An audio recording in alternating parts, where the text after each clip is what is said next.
오늘은 2026년 첫 주일입니다. 그런 면에서 우리 14절 다시 한번 같이 읽겠습니다. 14절 시작. 내가 주께 감사하옴은 나를 지으심이 심히 기묘하심이라.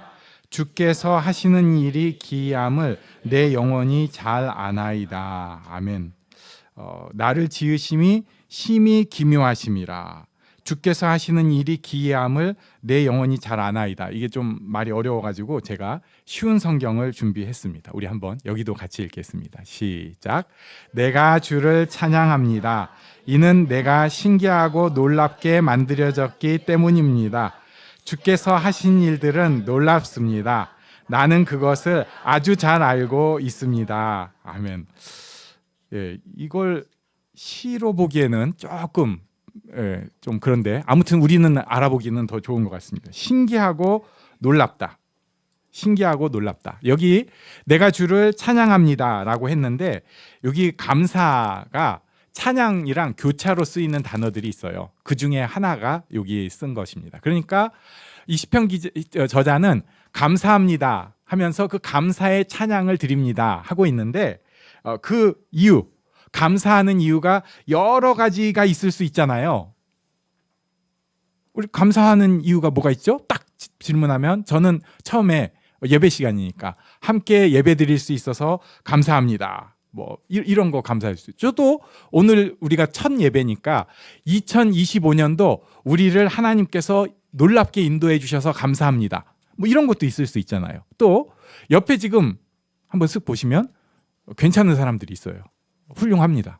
그러니까 이 사람들을 보면서 좋은 사람들을 만나게 하신 것도 감사합니다. 이렇게 할 수 있어요. 그런데 이 시편 기자가 감사한 것은 뭐였죠? 나를 신기하고 놀랍게 만드셨습니다. 그러니까 나를 지으심이 심히 놀라워서 감사하고 있는 거예요. 완전 자뻑이에요, 이거. 네. 어머 신기해 이러고 있는 거죠. 거울 보면서 이럴 수가. 주께서 하시는 일의 신기함을 내 영혼이 잘 알겠어요 이러고 있는 거예요. 자기 보면서. 우리 옆에 계신 분에게 신기하고 놀랍습니다 한번 말씀해 주시겠어요? 좀 이상한 사람 아니야 이거? 자기 보면서 신기하고 놀라워 이러고 있잖아요. 근데 우리가 지금 옆 사람에 대해서는 신기하고 놀랍다는 얘기를 빈정대는 거 말고 아이고 신기하고 놀랍다 이거 말고 진짜로 참 신기하다 놀랍다 이런 얘기를 그래도 할 수 있을 때가 있어요. 특히 우리 아이들이 잘하는 걸 보면 얼마나 신기하고 놀라운지 몰라요. 엄마 아빠들 카톡에 보면 아직도 아기 때 사진 있는 분들이 있어. 왜 그럴까? 그때가 제일 신기했으니까. 그리고 지금 옆에 큰 놈 있는 것도 신기하니까. 그냥 신기한 거예요. 신기하고 놀라워요. 그런데 자기 자신에 대해서는 별로 그렇게 뭐 대단하다, 놀랍다, 신기하다 이런 생각을 하지를 않습니다. 왜 그런가? 우리는 우리 자신에 대해서 욕심이 꽤 많기 때문에 그래요. 머리가 좀 더 좋으면 좋겠다. 운동을 좀 더 잘하면 좋겠다. 내 외모가 좀 더 멋있으면 좋겠다. 좀 더 능력이 있어가지고 다 이런 일들을 잘해내면 좋겠다. 자기에 대해서 이런 생각들을 하는 거예요. 그러니까 자기를 보면서 야 신기하고 놀랍다 이러면은 저 미친놈 아니야? 이런 생각부터 드는 것입니다. 자기한테 대해서는 좀 아쉬움이 있는 거예요. 진심으로 무언가를 열심히 하는 사람일수록 자기에게 대해서 어쩌면 더 아쉬움을 느낄 수밖에 없습니다. 그런데도 시편 기자는 나를 지으심이 신기하고 놀랍습니다. 그래서 감사합니다라고 하고 있어요. 왜 그랬을까? 이걸 이제 우리가 추적을 해보려고 합니다. 첫 번째 추적 13절로 가봅니다. 왜 시편 기자는 자기 때문에 감사하다고 했을까? 13절 같이 읽습니다. 시작. 주께서 내 내장을 지으시며 나의 모태에서 나를 만드셨나이다. 아멘. 우리가 예수를 믿는다. 우리가 예수를 구주로 받아들인다. 예수님께서 십자가에 죽으신 것이 많이 들은 얘기지만 그것이 정말 나를 향한 사랑이고 내 죄를 깨끗이 함이고 그래서 그 십자가의 죽으심을 받아들이면 하나님의 자녀가 된다. 인정을 하고 나면 놀라운 사실을 알게 되는 것이 있는데요. 그게 뭐냐면 하나님께서 나를 만드셨다는 것입니다. 이건 모르는 사람은 절대 모릅니다. 그런데 예수를 믿고 나면 알게 되는 놀라운 사실인데 하나님께서 나를 만드셨다는 거예요. 오늘 시편 139편 13절에는 심지어 이런 표현을 하고 있어요. 내 내장을 만드셨습니다. 또 모태에서, 이 뱃속에서 얘기거든요. 하나님께서 엄마 뱃속에서 나를 만드셨습니다. 하나님께서 나를 딱 이 모양으로 지으신 것입니다. 생각해 보면 굉장히 신기한 게 많습니다. 어쩜 이렇게 약간 모자라게 지으셨을까? 조금 실수하신 거 아닌가? 또 어떤 일들은 딱 그만큼 조금 여유 있게 좀 하면 좋은데 간신히 딱 해낼 수 있게 이렇게 지으셨을까? 사람들은 보통 불만이 많습니다. 그래서 하나님께서 나를 지으셨다고 하는 것도 우리가 교회 다니면서 알고는 있지만 잘 묵상을 할 수가 없는 이유가 하나님께서 나를 이렇게 지으셨다고 하면 굉장히 불편하고 속상한 사람이 많습니다. 하나님이 나를 이렇게 지으셨다고 하면 이걸 정말 믿음으로 굳게 받아들이면 삐져버리는 거예요. 저를 왜 이렇게 만드셨어요? 누구는 저렇게 멋지고 이쁘게 능력 있게 만드셨는데 나는 이렇게 사람들 앞에 나서기도 창피하게, 나는 능력도 없어가지고 뒤에서도 뭔도 못하게, 나는 뭐 제대로 하는 거 다 별 볼 일 없게 그렇게 만드셨잖아요. 그래가지고 진지하게 생각하면 갑자기 서름이 막 그동안에 살아오면서 겪었던 올라올 수 있습니다.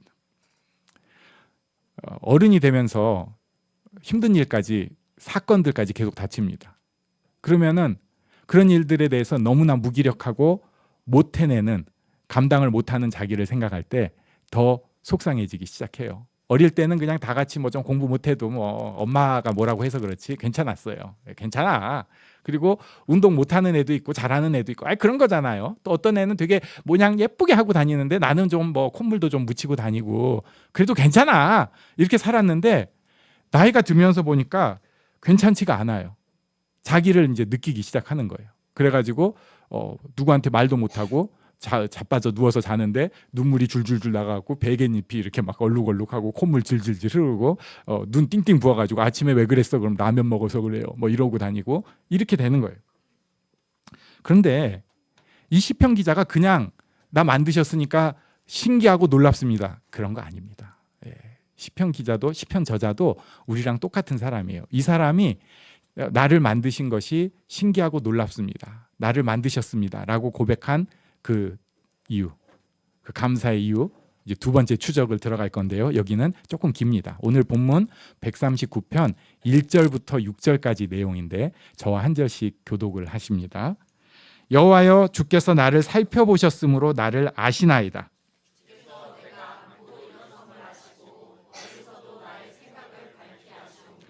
나의 모든 길과 내가 눕는 것을 살펴보셨으므로 나의 모든 행위를 익히 아시오니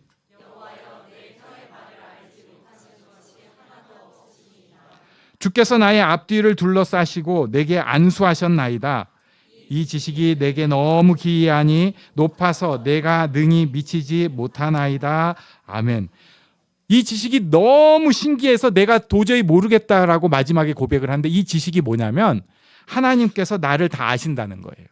나의 앉고 일어서심을 아시고 나의 생각을 아시고 내 모든 길, 내가 눕는 것, 다 내 모든 행위까지도 다 아신다는 거예요. 그러면 우리가 여기서 알 수 있는 게 뭔가, 하나님이 대충 모자라게 좀 우리가 생각하는 것처럼 약간 불편하게 지어놓고 약간 못생기게 약간 덜 떨어지게 지어놓고 그냥 버리셨다는 게 아니에요.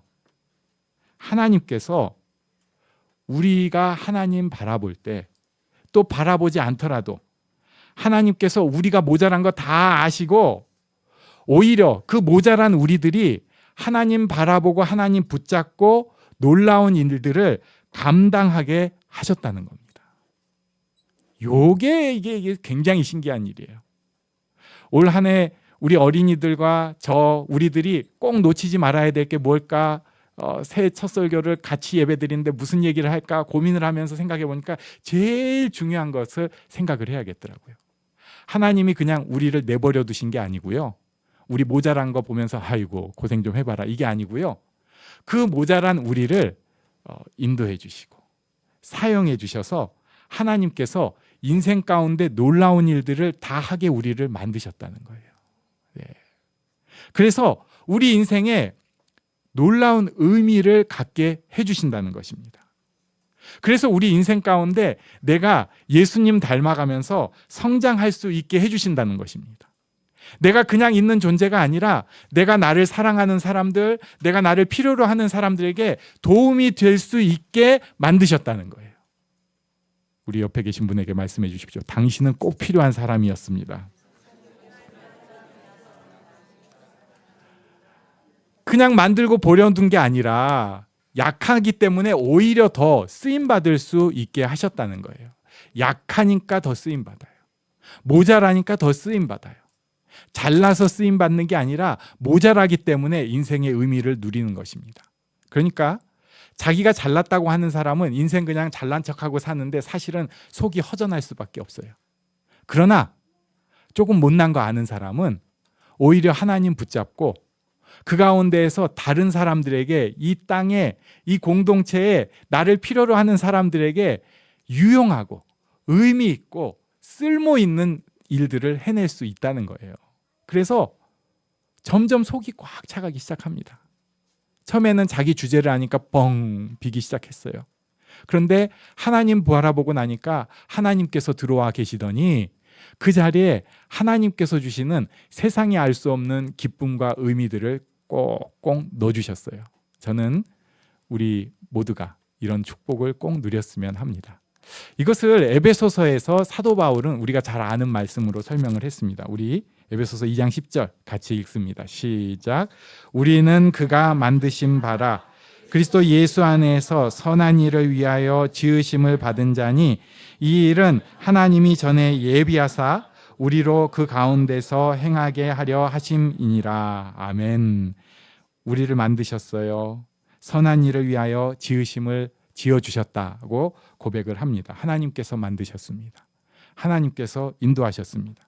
여기에 마지막으로 한 가지 더 놓치지 말아야 될 놀라운 일이 있습니다. 이게 시편 139편 9절과 10절 말씀이에요. 우리 같이 읽겠습니다. 시작. 내가 새벽 날개를 치며 바다 끝에 가서 거주할지라도 거기서도 주의 손이 나를 인도하시며 주의 오른손이 나를 붙드시리다. 아멘. 새벽 날개를 치며 바다 끝에 가서 거주한 건요, 절대 아무도 알 수 없는 그곳에 혼자 간 거예요. 일반적으로는 이거 도망갔다고 볼 수 있습니다. 하나님 싫어서. 교회 싫어요. 부모님 불편해요. 도망간 거예요. 그리고 그 다음에 생각해 볼 것은 교회도 부모님도 알 수 없는 그곳이 있다는 거예요. 새벽 날개를 치며 바다 끝에 거하는 그 끄트머리가 있다는 거예요. 거긴 나 혼자밖에 없어요. 적들밖에 없는 것 같습니다. 그런데 그때 뭐라고 하고 있어요? 10절 다시 한번 읽습니다. 시작. 거기서도 주의 손이 나를 인도하시며 주의 오른손이 나를 붙드시리다. 아멘.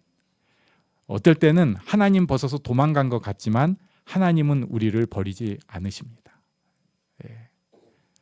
죄를 지었으니까 하나님께서 나를 가까이 할 수도 없고 버리실 거야. 그렇지 않습니다. 사람은 나를 버릴지라도 하나님은 버리지 않으십니다. 하나님은 포기하지 않으세요. 기다리고 계십니다. 하나님은 기다리고 계세요. 그리고 우리가 지금 그 어둠 속에 힘든 가운데에서 하나님 바라보고 다시 한번 의미 있는 삶, 하나님 앞에 기쁨과 행복을 누리는 삶으로 턴하기를 간절히 기도하고 계십니다. 이것을 기억할 수 있는 올 한 해가 되면 좋겠어요. 어떤 이들은 예수 믿다가 도망가 버리는 사람들도 있어요. 그러면은 주변 사람들이 사실 되게 마음이 힘들어요. 저 사람 어떡하나. 걱정 마세요. 하나님이 하실 거고요. 우리는 그 사람 축복해 주면 됩니다. 괜히 저주하지 마세요. 축복해 주면 됩니다. 어떤 사람은 기약이 없을 때가 있습니다. 아이고, 뭐 하루 이틀이야. 괜찮습니다. 기도해 주세요. 하나님이 하실 일입니다. 그리고 어떨 때는 내가 딱 그 수렁에서 빠진, 이게 참 어려워요. 늪이 있잖아요. 제가 그러면 안 되는데 조금 몸을 즐기다 보니까 어느 호수에 가가지고 이렇게 들어갔어요. 맑아 보이더라고요. 그런데 이게 문제가 있었어요. 거기 낙엽이랑 뭐 진흙이랑 이런 게 막 쌓인 데였나 봐요. 그래가지고 갔다가 발을 딱 땅바닥에 대는 순간에 발이 쑥 들어가는데 느낌이 끌어당기는 것 같은 거예요. 그러니까 사람들이 이제 놀러 왔는데 거기서 또 제가 구겨질 수는 없잖아요. 그런데 이제 속으로는 죽겠는 거죠. 그래갖고 막 파닥파닥 하면서 그때 그런데 알았어요. 아, 이게 늪이구나. 진짜 이게 어떻게 나는 지금 발로 분명히 빠져나오고 있는데 오히려 더 쑥쑥 빠지는 것 같은 이게 늪이구나. 가끔은 우리가 인생의 늪에 빠질 때도 있습니다. 안 돼요. 막 옆에다가 구조 요청을 하는 경우도 있는데 어떤 사람은 그것도 또 못해요. 참 좀 하세요. 제발 좀 빠졌으면 손 좀 뻗으면 좋겠는데 안 뻗어. 뭐 내일 내가 알아서. 그래가지고 도저히 견뎌낼 수 없는 상황에서도 하나님께서는 포기하지 않으시고 그런 나를 건져주십니다. 뽑아내주세요. 사람을 보내서 뽑아내주시든지 아니면 하나님께서 어떤 방법으로든지 다시 우리를 인도해 주실 것입니다. 그것을 믿고 올 한 해도 하나님 바라보면서 하나님께 영광 돌리면서 하나님 앞에 기쁨을 누리면서 살아가는 우리 모두가 되기를 간절히 바랍니다. 아멘.